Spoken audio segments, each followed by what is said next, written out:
Buongiorno, dobro jutro, guten Morgen, buondì. Vi ho detto che la stupidità in che mondo esiste e non pochi.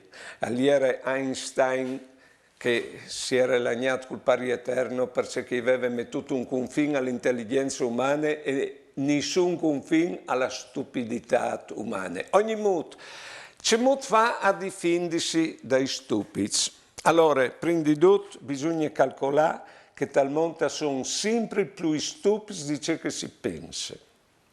Dopo si ha di sapere che la stupidità è mezzo chiasa da chi che non hanno studiato e anche da chi che hanno studiato. È importante e che non è importante.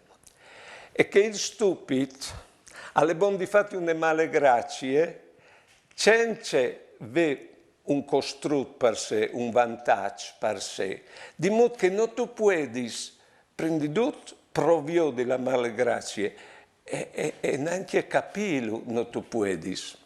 Ultime robe, ho vinto di sapere che ognuno di noi ha il momento del stupido. Buone giornate e buone vite.